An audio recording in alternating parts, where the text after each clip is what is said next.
Agustín Laje es un argentino con solo 30 años, escritor ya de 5 libros. Este que tengo aquí, el libro negro de la nueva izquierda, número 1 en Amazon en la categoría política. Nos va a hablar de la nueva izquierda, la ideología del caos. Un aplauso para Agustín Laje.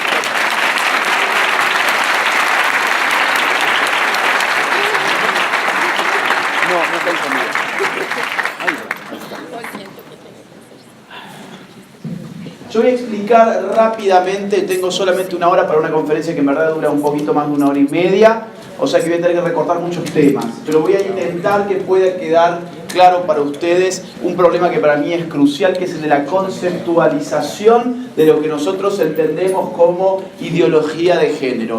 No es fácil conceptualizar, es mucho más fácil tener nociones sobre algo, es mucho más fácil tener imágenes mentales sobre algo antes que elaborar una conceptualización sólida, pero hoy es imprescindible arribar a esa conceptualización en la medida en que nadie puede dar una batalla contra aquello que desconoce qué es, y si no conceptualizamos no podremos conocer más allá de las referencias empíricas más próximas que tengamos a la mano.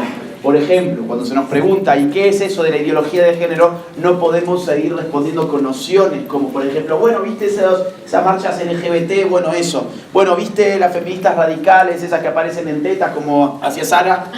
Bueno, eso. ¿Qué es esas marchas con las mujeres que usan el pañuelo verde? Bueno, eso es la ideología de género. No, eso está muy mal. O sea, las nociones son correctas en la medida en que estos movimientos están vinculados a la ideología de género, pero no son la ideología de género. ¿Qué es la ideología de género? Implica un esfuerzo intelectual de conceptualización, que es lo que voy a intentar hacer a través de las propias producciones intelectuales del feminismo contemporáneo. A partir de las más importantes teóricas del feminismo contemporáneo, a lo largo de estos minutos, vamos a arribar a un concepto claro para todos de qué es la ideología de género y después vamos a ver rápidamente cómo se impone. Voy a pasar todo lo que tiene que ver con post-marxismo, marxismo, porque para esto no va a haber tiempo. Si hay feedback, después lo podemos conversar en todo caso. Bien, la ideología de género proviene del feminismo de género. El feminismo de género es el feminismo contemporáneo.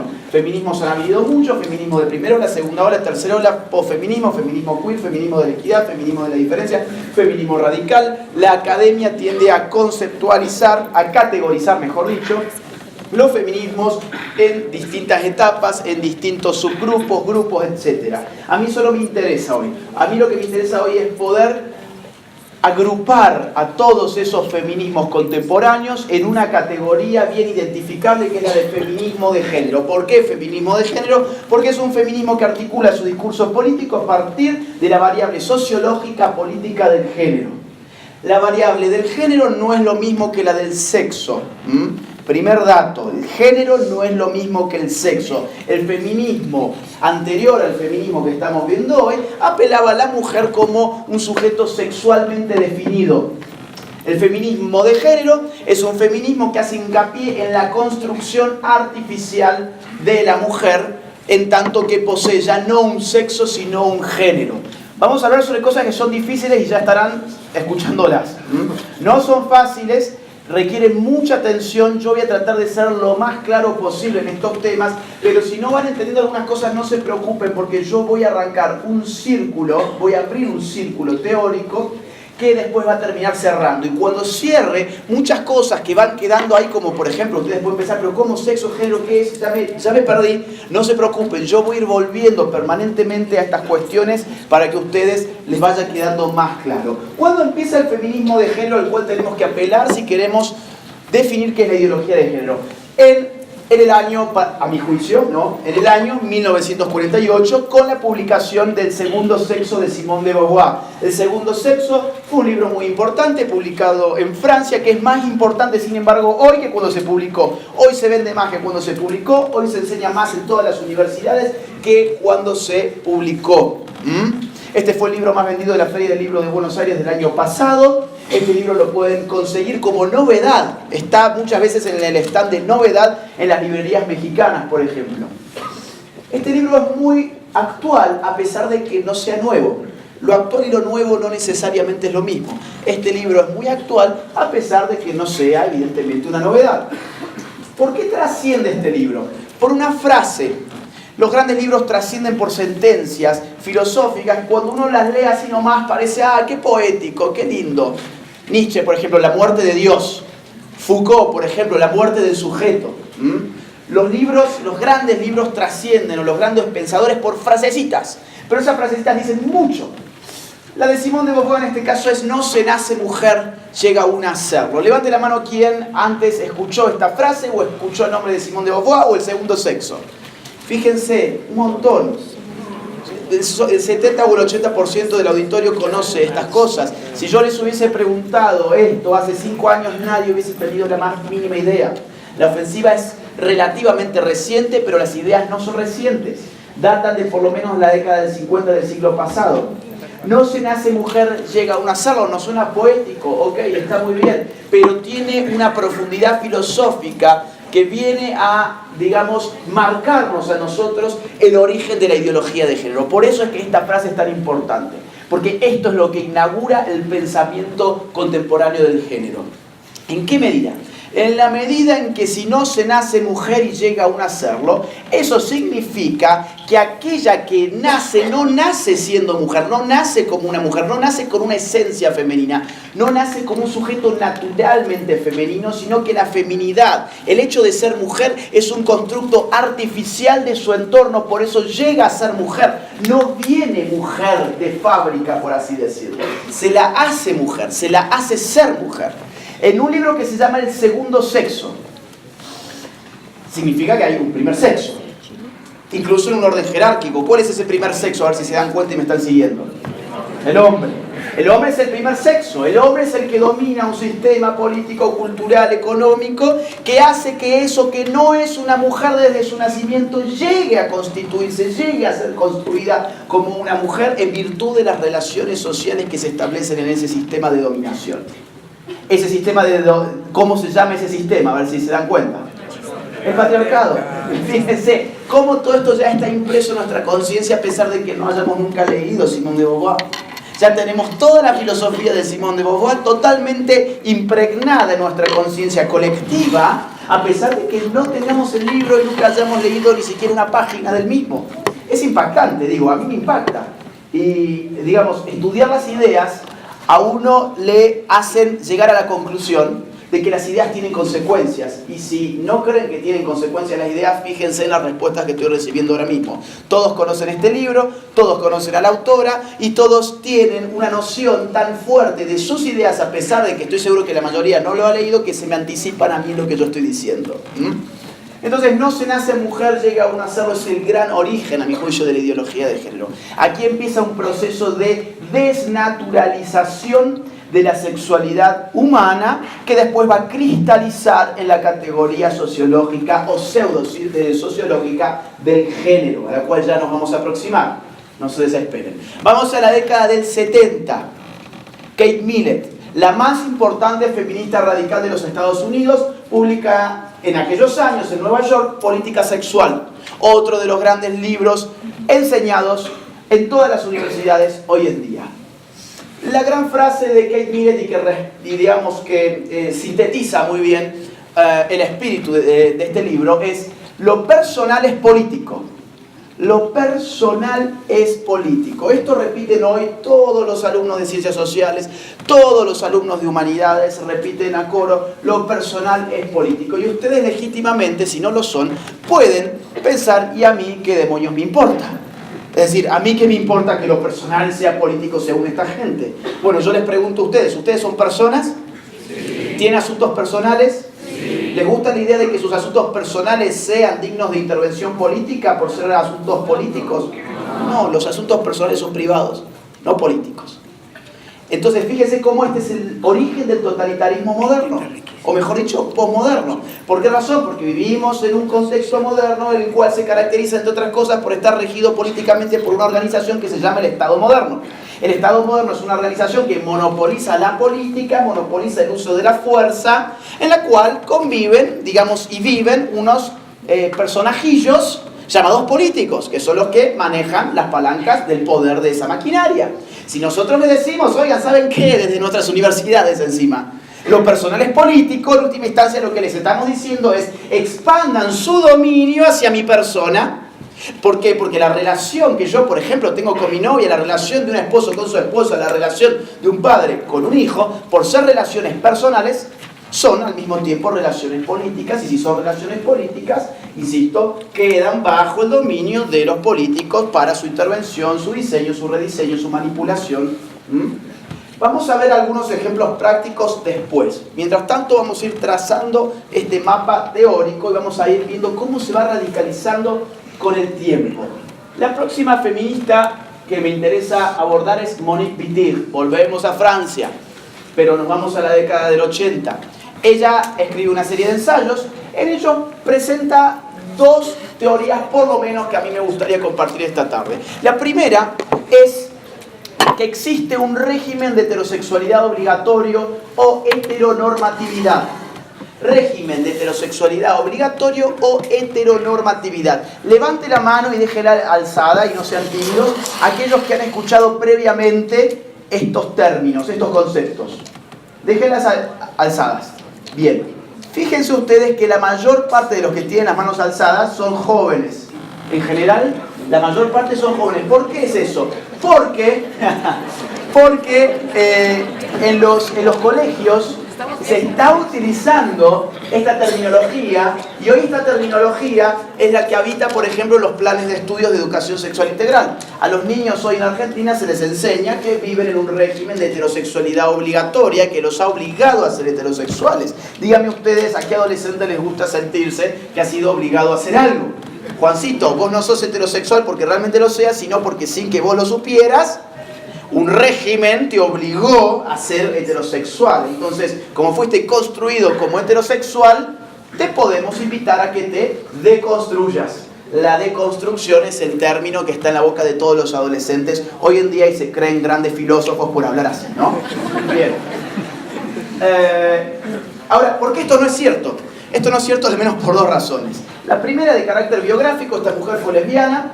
Nadie la molestó por su lesbianismo, vivió su lesbianismo como quiso en Francia. Donde sí se molestaba a los homosexuales por su homosexualidad fue, por ejemplo, en la China de Mao Zedong.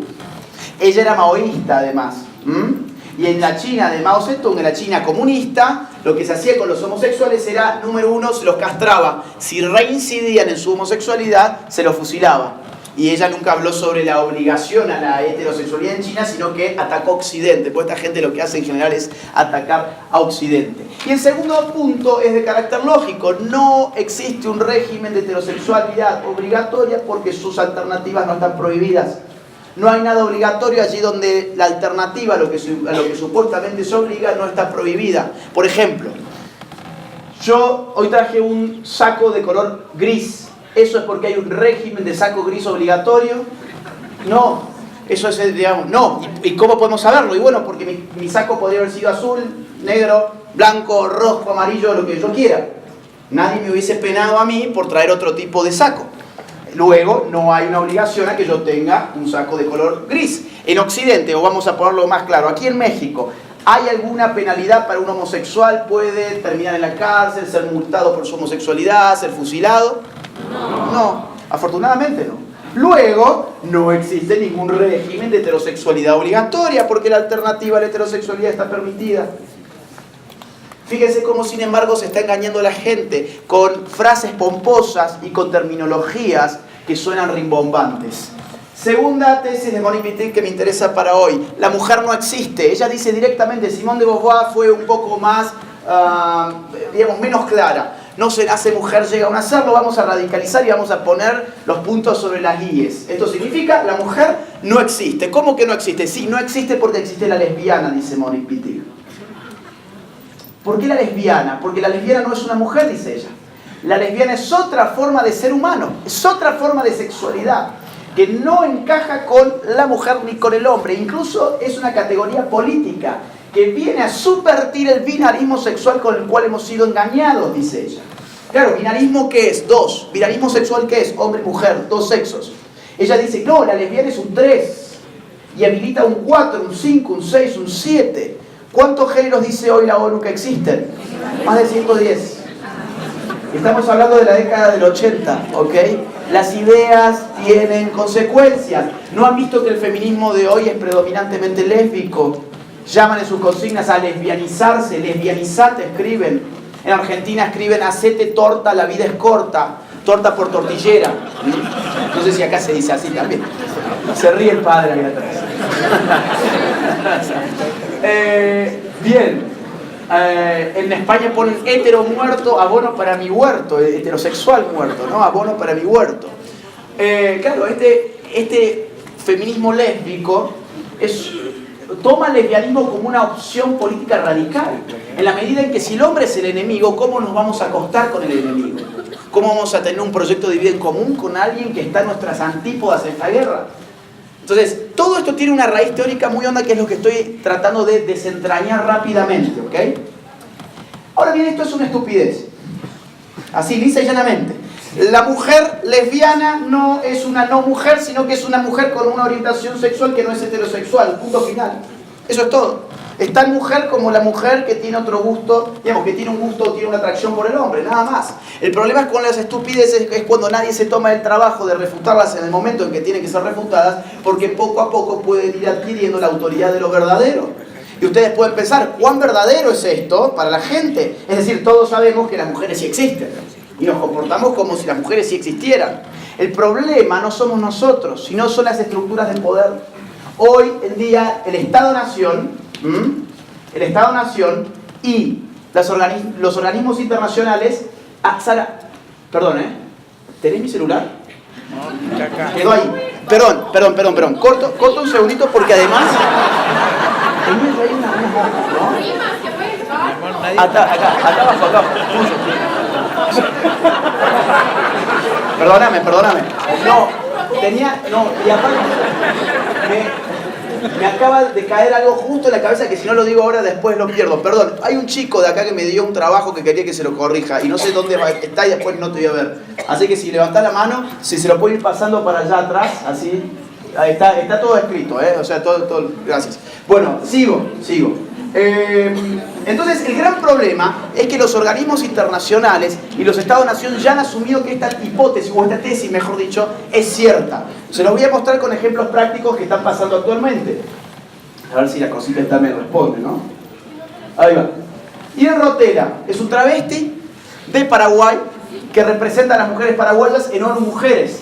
Es decir, un hombre que se autopercibe como una mujer está representando a las mujeres de su país en ONU Mujeres. Esto solamente es posible si una organización tan importante, la más importante del mundo como ONU, ha entendido que la mujer en verdad no existe. Porque si cualquiera puede ser una mujer, entonces díganme qué es ser una mujer.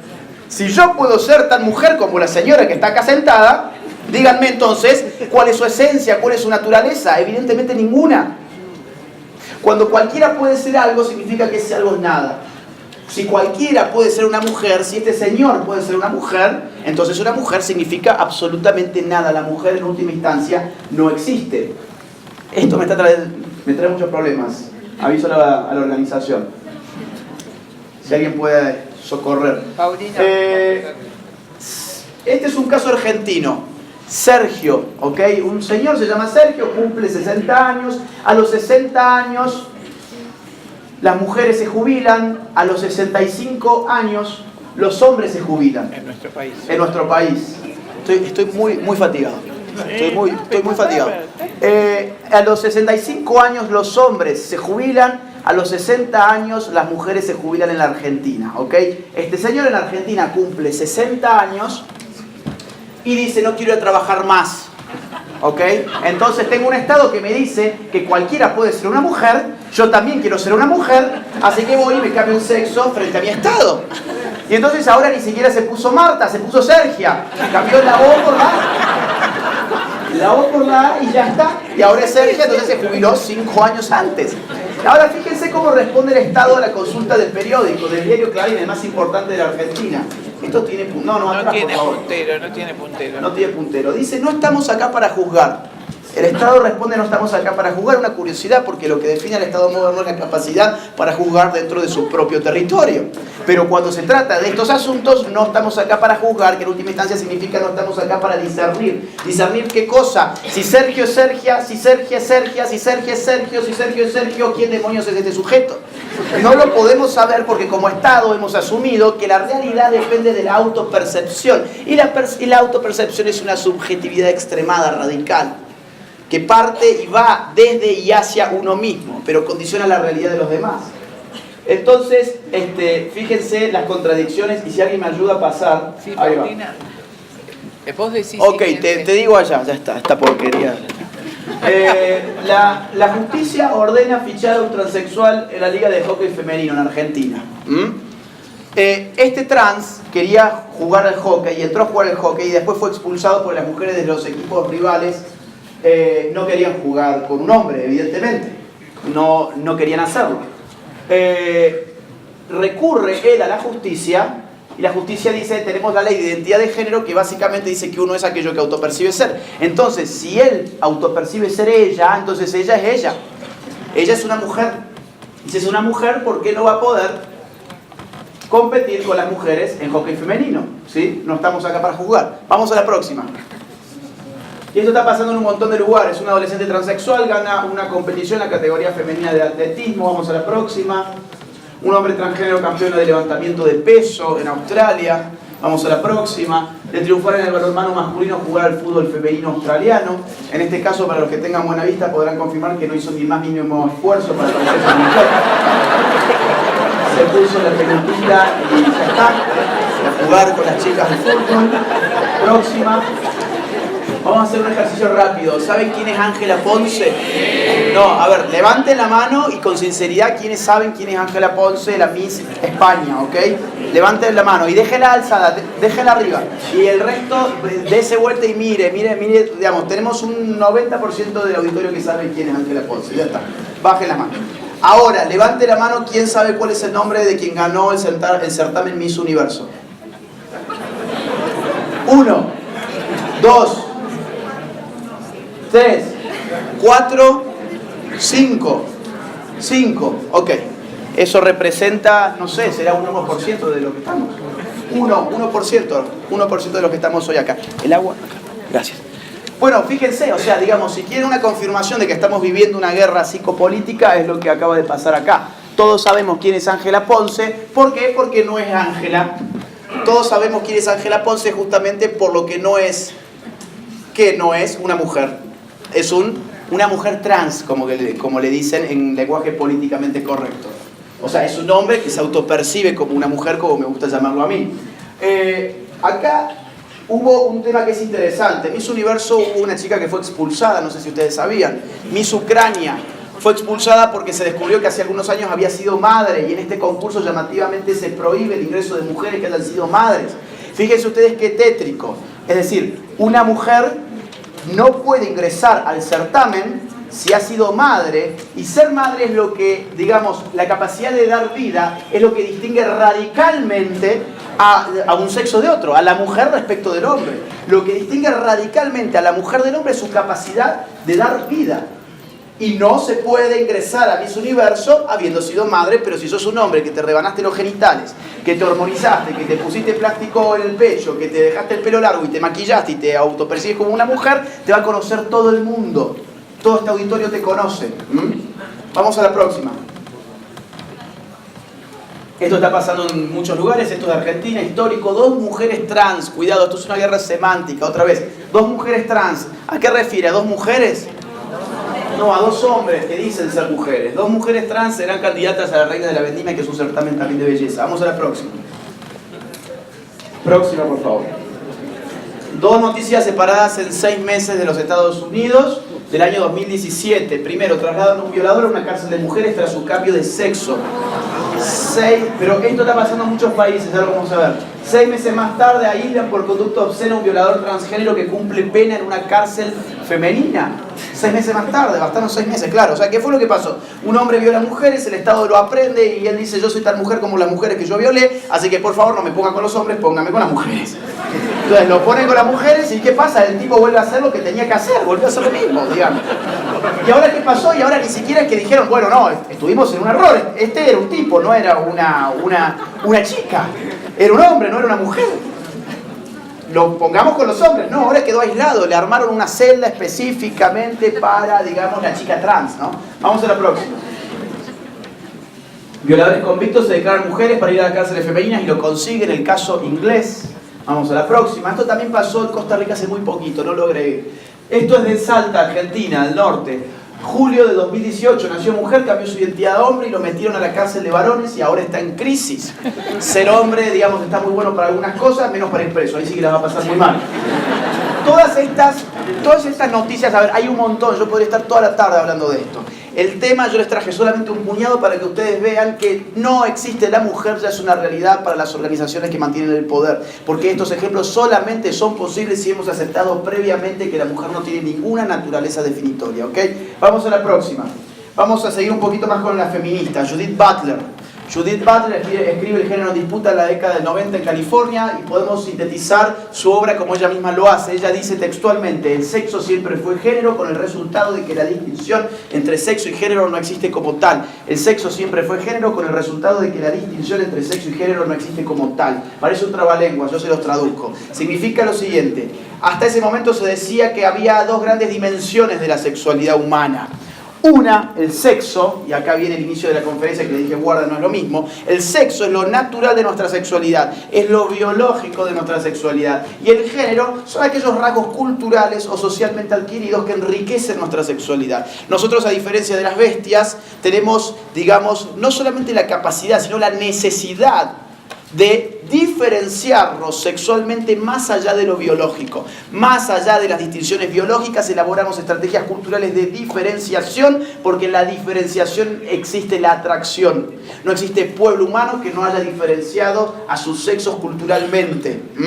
Entonces, ¿a qué llamábamos o a qué podríamos llamar género si quisiéramos? Serían aquellos rasgos culturales que vienen a alimentar, a enriquecer las distinciones sexuales. Por ejemplo, que el hecho que las mujeres tiendan a usar a veces, muchas veces, zapatos con plataformas o con taco alto y los hombres jamás. Bueno, los hombres machos por lo menos, ¿no? Jamás. Eso no es porque ninguna mujer haya nacido con un taco puesto. No es naturaleza, es una estrategia de diferenciación cultural, nada más. El gran problema es que acá lo que se está diciendo es una cosa radicalmente distinta. Acá se está diciendo el sexo siempre fue género, lo cual implica decir la sexualidad humana se puede reducir a una de esas dos dimensiones que es la cultura. La cultura nos sirve actualmente para explicar el complejo fenómeno de la sexualidad humana y nos basta por sí misma. Entonces, tenemos que ocultar el resto de las ciencias como ya vamos a verlo en instantes. Mientras tanto, vamos a pasar una más. No me va a dar tiempo para estas feministas, vamos otra más, no me va a dar tiempo, otra más. Vamos acá. ¿Qué es la ideología de género? ¿Qué es la ideología de género? A ver, tenemos algunas pistas que hemos ido trazando desde la década del 50 hasta hoy, ¿sí?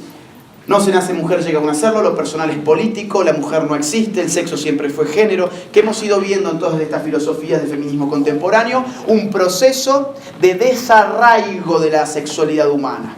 Hemos empezado a deconstruir aquello que de natural tiene nuestra sexualidad para postular nuestra sexualidad como un mero constructo de la cultura.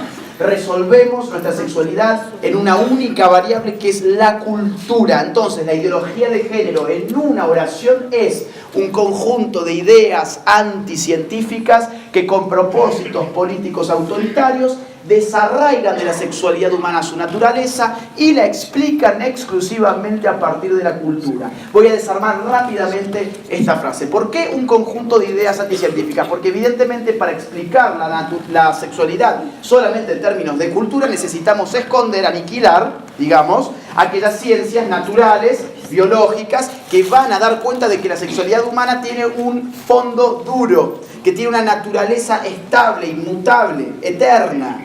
Tenemos que aniquilar la fisiología, la anatomía, la genética, la biología, la psicobiología, las neurociencias, las medicinas en general. ¿Por qué? Porque todas estas ciencias van a ir dando cuenta de cómo la sexualidad humana está naturalmente determinada, y nuestra propuesta es hacer de cuenta que solamente la cultura y por lo tanto luego la autopercepción bastan para lograr un conocimiento profundo de la sexualidad. Pero este no es el problema, es decir, no es solamente el tema que sea anticientífico. Esta conferencia no está repleta porque acá seamos todos científicos que estamos preocupados por los ataques hacia la ciencia. Si no, podríamos haber hecho una conferencia sobre el tarot, sobre estas que te tiran las cartas, ¿no? Que eso también es muy anticientífico. Y sin embargo estamos hablando de la ideología de género. ¿Por qué? Por lo que sigue de la definición. Es un conjunto de ideas anticientíficas que, con propósitos políticos autoritarios, desarraigan de la sexualidad humana su naturaleza y la explican a partir de la cultura exclusivamente. Ese con propósitos políticos autoritarios es lo que voy a explicar a continuación, que es cómo se impone la ideología de género. Vamos a la próxima. Otra más. Número 1, silenciando voces opositoras. Los estados están silenciando con sus aparatos punitivos las voces opositoras de la ideología de género en todas partes donde la ideología de género más avanza. Una noticia, por ejemplo, atrás. Babi Echecopar deberá incluir en su programa de radio especialistas en género. Esto es un periodista argentino muy crítico con el feminismo que fue penado por la justicia y le obligan ahora a tener en su programa a feministas y a especialistas en género. Tiene una obligación judicial y tiene además una prohibición judicial de refutar él o sus compañeros a las feministas antes, durante o después de su programa radial. Esto es un dogma, esto no se debate, esto no se puede debatir. Esto es un dogma que tenemos que aceptar o aceptar, si no vamos a tener a la justicia encima como le pasó a este señor. Vamos a la próxima. Estoy acelerando todo lo que puedo, Miriam. Me verás. Hazte Oír es una fundación española, casi digo mexicana, española, que hace 2 años lanzó este autobús a la calle de color anaranjado. Decía: los niños tienen pene, las niñas tienen vulva, que no te engañen. Este autobús duró en la calle segundos. Un juez salió a la palestra a decir que esto era un crimen de odio porque existen niñas con pene y niños con vagina, según la ideología de género a la cual adhería este juez, por supuesto. Entonces le prohibió circular. ¿Qué perdió la Fundación Hazte Oír? Su libertad de circulación y su libertad de expresión, porque ese autobús estaba expresando algo que encima era biológicamente verdadero. Vamos a la próxima. En febrero de este año salió otro autobús que dice: no es violencia de género, es violencia doméstica. Stop Feminazis. En Valencia tampoco duró más de algunos minutos. Otro juez salió a la palestra a secuestrar el autobús porque no podía estar propagando estas ideas por la calle. Lo que hacen es silenciar sistemáticamente cualquier voz opositora desde el aparato punitivo del Estado. Vamos a la próxima, por favor. Florencia de la Vez, el travesti más famoso de la Argentina, llevó a juicio un locutor cordobés que dijo en su programa de radio que no estaba de acuerdo con que le hubiesen dado el premio a la actriz del año porque ese premio es para mujeres. Dijo eso y ahora está judicializado y fue reeducado, fue penado por una institución que se llama INADI a hacer cursos de reeducación. Claro, él tiene un problema de educación y tiene que reeducarse en el Estado, ¿no? Vamos a la próxima. Philip Butters es el periodista político más importante del Perú, fue expulsado del medio donde él trabajaba cuando se opuso a la ideología de género. Vamos a la próxima. Amalia Granata es una panelista de la televisión de Argentina que también fue echada de su trabajo en la televisión cuando en Twitter fijó una posición pro vida. Vamos a la próxima. Pareja cristiana pagará multa de $150.000 por no hacer pastel para boda gay. Esto fue en Oregon, Estados Unidos. Esto se fue apelando, duró muchos años, llegó a la Corte Suprema de Justicia y finalmente, hace algunos meses nomás, la Corte Suprema falló en favor de los panaderos cristianos, afortunadamente. Afortunadamente. Pero, ¿qué perdieron en ese interín los panaderos? 2 libertades: su libertad religiosa, que incluye el derecho a objetar conciencia, y su libertad económica, que incluye el derecho comercial con quien ellos quieran o no hacerlo con quien ellos no lo deseen. Así de simple. Pero esos derechos fundamentales hoy están siendo violados sistemáticamente por los personeros del género. Vamos a la próxima. Número 2, promueven una espiral de silencio. Lo que hacen es usar a los medios de comunicación para generar la sensación de mayoría donde no la hay y generar la sensación de minoría donde existe la mayoría. Les pongo un caso muy simple. A ver, hacemos nuestras marchas pro vida, van cientos de miles de personas y los medios se esfuerzan por sacarte la foto en el rinconcito donde menos gente haya para que no se note que haya mucha gente. Ahora, cuando ellas hacen una movida de, no sé, 100 personas apenas, van y le sacan la foto de manera que parezca una multitud. Les cuento algo que nos pasó en Toluca antes de ayer. Teníamos 1.500 personas en un auditorio enorme que estuvieron todo el día escuchando nuestras conferencias y afuera tuvimos un episodio que duró algunos minutos no más, de una manifestación de 10 feministas. Está el video en mi Instagram para quien quiera verlo. Son no más de 10, es más, creo que eran 8. Si me ajusto a la ciencia, creo que eran 8. Y la nota, tal como salió por los medios, fue cruce entre pro vidas y pro aborto. Cruce. Si hubiese sido un cruce, era un genocidio, digamos, ¿no? 1500 personas ahí adentro no es un cruce contra 10 estúpidas allá afuera. No es un cruce eso.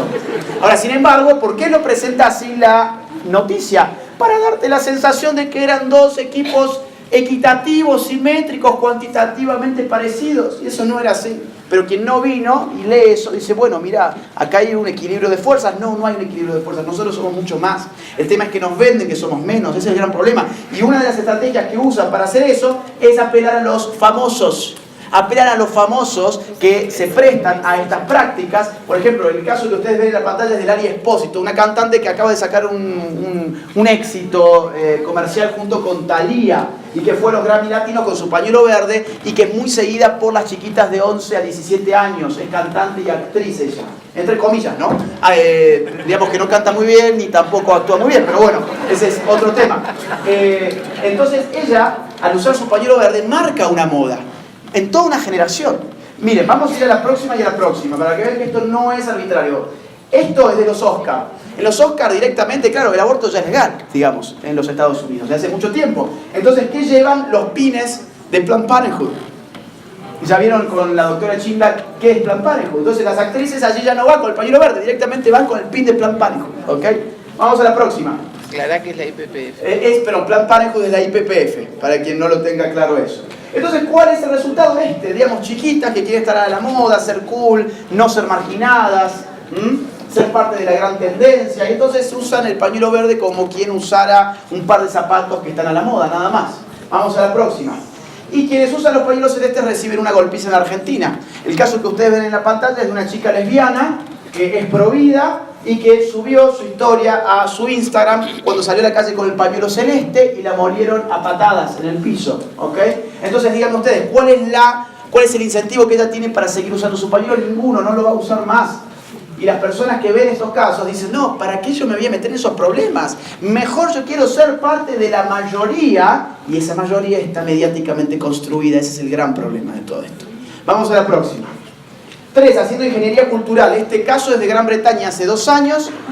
La Asociación de Médicos Británicos bajó un manual de lenguaje médico en el cual se les prohíbe a los médicos británicos decir la palabra mamá, papá, hombre y mujer. Mamá, papá, hombre y mujer está prohibido hoy en el lenguaje médico. Esto no es una revolución, esto viene de arriba. Es decir, hay un poder que te va digitando cómo tiene que ser tu cultura. Incluso se termina metiendo con tu propia manera de hablar. Te dice qué tenés que decir y qué no podés decir. Vamos a la próxima. Fíjense lo que pasa, esto ya es un extremo. En Canadá se aprobó una ley que castiga severamente a quienes usen pronombres de género equivocados. ¿Qué significa esto? Si ahora estamos en Canadá y yo me autopercibo como Agustina en vez de como Agustín, y alguno de ustedes me trata de él en vez de ella, ustedes están usando un pronombre de género equivocado respecto de mi nueva identidad de género. Entonces yo los puedo judicializar a ustedes y ustedes pueden terminar hasta 6 meses presos. Por decir la verdad. Vamos a la próxima, ¿ves? ¿Se dan cuenta? No es el problema de la autopercepción. El problema es que esa autopercepción genera una obligación en los demás de ser partícipes de esa fantasía. Ese es el problema. Si mi amiga Miriam, que no sé por dónde está, se quiere autopercibir como la Mujer Maravilla, bueno, es un problema suyo. El problema es cuando el Estado me viene a obligar a mí a que yo la tengo que percibir a ella como lo que no es. Y decirle a mis hijos que también pueden ser como la Mujer Maravilla. Ese es el problema. Esto es en California, exactamente lo mismo. Una ley solamente que no te mete preso, pero te cobra una multa de hasta $250.000 por no usar el pronombre de género correcto en términos de la identidad de género de las personas. Vamos a la próxima. En Nueva York también hay una penalidad que va hasta $150.000. Fíjense, esto está informado por The Washington Post, por ejemplo. Vamos a la próxima. Todes, el primer programa de TV de la Argentina con lenguaje inclusivo. Es un programa que pagamos con nuestros impuestos, depende del Estado, está financiado por el Estado porque es de la universidad pública, y su objetivo es reeducarnos en lenguaje inclusivo. ¿Sabe lo que es el lenguaje inclusivo, no? Es decir, todos éramos malos y todos hablábamos mal porque éramos todos muy brutos. Cada vez que decíamos, yo cuando dije gracias a todos, en verdad me estaba refiriendo solamente a los hombres heterosexuales. Y dejé a todo el resto afuera. Entonces ahora ni siquiera basta con todos y todas. Ahora hay que cambiar la O y la A por la E, Porque hay una élite intelectual iluminada que son muy inteligentes y entonces ellos nos dicen a nosotros, oigan, ustedes tienen que hablar bien, por favor. No, atrás, por favor. Ustedes tienen que hablar bien. Y se habla bien cambiando la O y la A por la E. Y además páguennos a nosotros el sueldo para que nosotros los reeduquemos a ustedes, por supuesto, ¿no? Vamos a la próxima. En Francia, hace muy poquitos meses, el gobierno pidió que ya no se dijera más, o sea, prohibió, mejor dicho, que se diga en las escuelas madre y padre, y en lugar de estos términos ahora se usa paternidad 1 y paternidad 2. Vamos a la próxima. Guía para el uso del lenguaje inclusivo del Perú dice que caballerosidad, hombría e instinto maternal deben ser abandonadas este tipo de expresiones porque son sexistas y no pueden ser presentadas en forma inclusiva. El Estado te está diciendo cómo tenés que hablar como si fueses un chico de 3 años. ¿Se dan cuenta lo que es el totalitarismo y lo que lleva la idea de los personales políticos? Es esto. Vamos a la próxima. 4. Violando el derecho humano de los padres de familia de elegir la educación de sus hijos. Elegir la educación de sus hijos es un derecho humano. Está contemplado en pactos internacionales, ¿ok? Que se está violentando sistemáticamente. Este es un ejemplo de un manual de educación sexual integral de la Argentina que se está enseñando en los colegios y que está producido por el propio Estado argentino. Esta página ofrece un ejercicio para que los chicos lo hagan en el colegio. Se llama El género opuesto, dura 30 minutos, no se lee muy bien, pero yo me lo acuerdo ya de memoria, así que se los digo así. Dice, hacemos un ejercicio de cambio de identidad, nos ponemos una edad, un nombre y una orientación sexual distinta a la actual. Caminamos por el salón, quien coordina el taller dirá unas frases, cuando esa frase nos afecta nos congelamos y discutimos sobre las penurias de las personas LGBT. Eso dice el ejercicio. Es decir, tu hijo tiene 10 años, se llama Carlos, durante media hora en el colegio se va a tener que poner un nombre que no tiene, una edad que no tiene, una orientación sexual que no es la suya, va a tener que fingir tener una vida que no tiene. Por ejemplo, se pasará a llamar Marta, tendrá 35 años y será una chica trans y caminará por el salón y se encontrará con su mejor amigo que ahora se llama Claudia y tiene 25 años y es una mujer lesbiana y hablarán sobre vidas ficticias que no son las de ellos y después, durante otro momento, discutirán con la profesora con la que guía el taller las penurias de las personas LGBT. ¿Esto es educación sexual? No. Esto es un lavaje cerebral.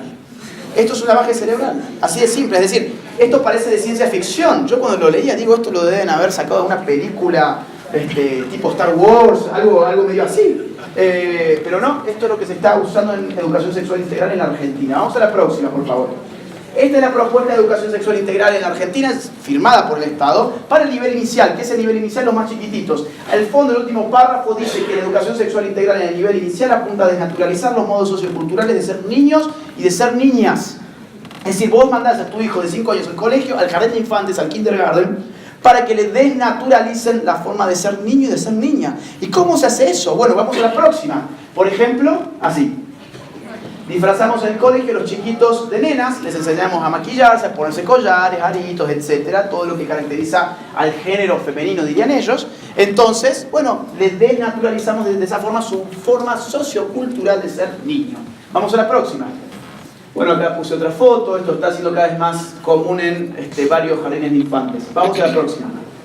Fíjense, vamos otra más. Acá, esto es de Costa Rica.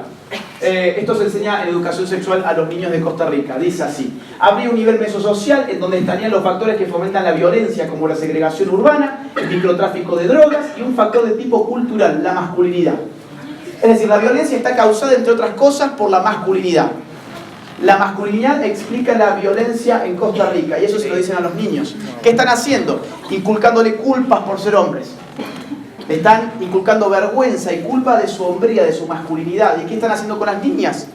Inculcándole miedo al hombre, odio al hombre, resentimiento al hombre, porque el hombre contiene el factor que explica la violencia en tu país. Eso es lo que están llamando hoy como educación sexual. Vamos a la próxima.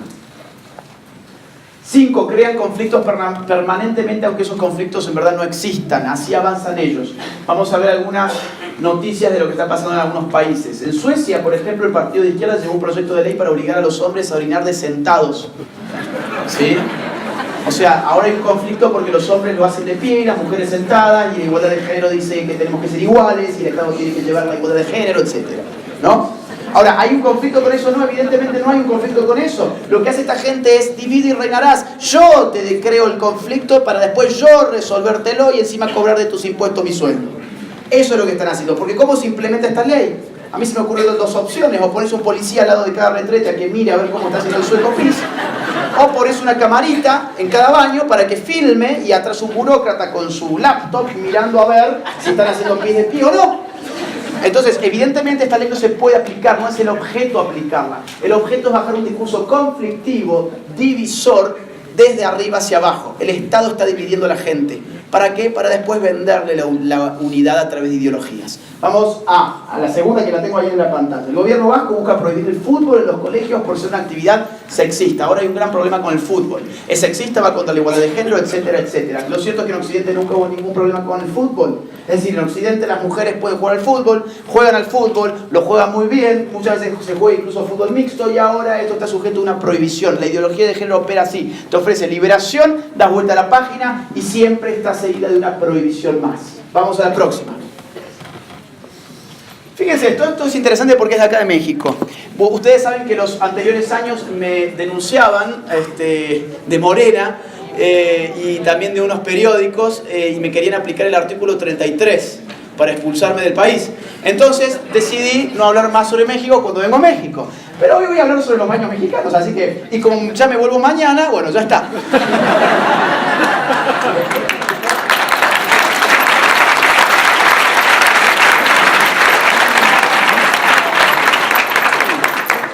No, en serio, me acusan de hacer política siendo extranjero, entonces me han querido echar.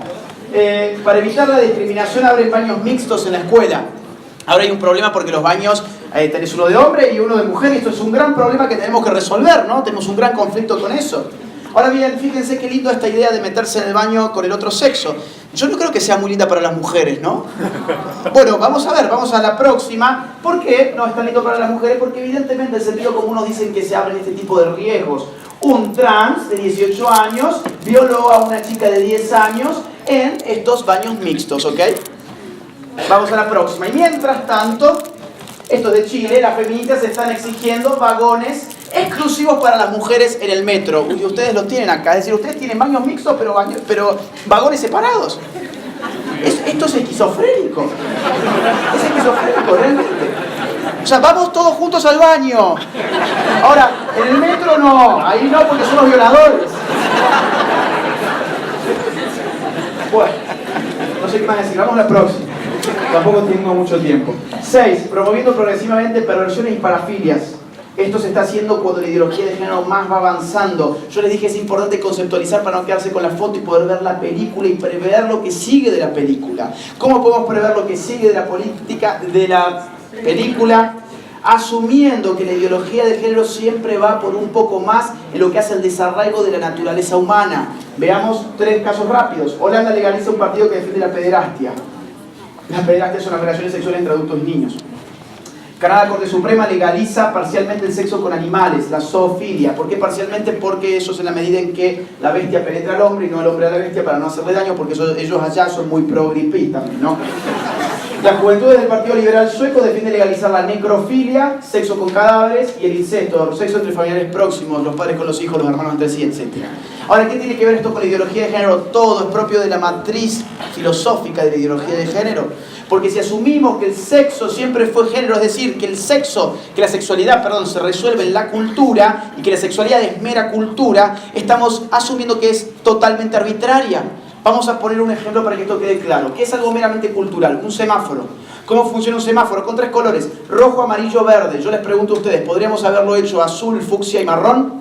Sí. Claro, ¿por qué? Porque lo hicimos nosotros, no se cayó de una planta, no salió de la tierra, no salió de un huevo ni de la panza de nadie. Es algo cultural, es una invención. Eso sí es una construcción cultural que puede ser deconstruida para modificarle lo que significa cada color, así de simple. Ahora, decir que el sexo siempre fue género y que el género resuelve toda nuestra sexualidad, en términos cognitivos, lo que habilitamos es a pensar la sexualidad como un semáforo totalmente intercambiable, arbitraria, deconstruible. Además, fíjense qué progresivo que es esto. A ver, pensémoslo así. Tuvimos primero esto del orgullo gay, etc. Tuvimos pues el lobby LGBT, que después fue LGBTI, que después fue LGBTIQ, que después fue LGTTQI, que después fue LGTTQI+. ¿Ese más qué significa? Significa precisamente la indeterminación de aquellos sujetos disidentes de la heterosexualidad que se suman al lobby. El más es indeterminación. Cualquiera que no sea heterosexual puede ser parte de ese más. Incluso los pedófilos, incluso los orfílicos, etcétera, etcétera. Y si yo además les puedo decir hoy, saben que yo soy Agustina y ustedes quedan obligados a percibirme como yo me autopercibo, es decir, como una mujer, ¿qué me queda a mí? ¿Qué me falta a mí para decirles mañana que además yo tengo 6 años? Porque me autopercibo como Agustina, una niña de 6 años. Claro, esto está llegando así a estos países donde se va exacerbando esta filosofía. Vamos a la próxima, por ejemplo. Vamos a ver algunos casos. Un holandés de 69 años acude a la justicia para quitarse 20 años del DNI y él se autopercibe 20 años más joven. Próxima. La increíble transformación de un hombre de 52 años en una niña. Esto fue en Canadá. Ahora dice que tiene 6 años. A mí no me interesa el tipo, digamos, el hombre, porque locos han habido siempre. El tema que me interesa es cómo el diario, como el periódico, titula la noticia. Porque no te dice, curiosa patología psiquiátrica llega un hombre a pensar que es una nena de 6 años. No, te dice la increíble transformación. Díganme ustedes, ¿qué tiene de increíble un gordito de 52 años que se puso un babero y una peluquita? Nada. No es increíble, en todo caso es penoso y tiene que mover a la compasión, nada más. Ahora, se transformó en algo. ¿Y entonces por qué titulan así? ¿Se dan cuenta? Los medios de comunicación son el cáncer de Occidente. Vamos a la próxima. Acá está antes el señor arriba, en las fotos de arriba, con sus 7 hijos, abajo tras su increíble transformación que consta de 2 muñecas de trapo y de un tutú. ¿Dónde está con el tutú? En la escuela donde las nenas de 6 años están. ¿Sí? Próxima. Esto fue en Chicago. Un hombre que violó a 3 mujeres chicas, a 3 chicas, ahora dice que es un niño atrapado en el cuerpo de un adulto. Claro, esto se está prestando para este tipo de artilugio. Vamos a la próxima. La pedofilia es una orientación sexual como la heterosexualidad y la homosexualidad, dicen psicólogos al Parlamento canadiense. Vamos a la próxima. Esto fue en Alemania, una polémica charla de TEDx. Vieron estas conferencias magistrales con superfilmaciones que se difunden por todos lados, muy bien financiadas.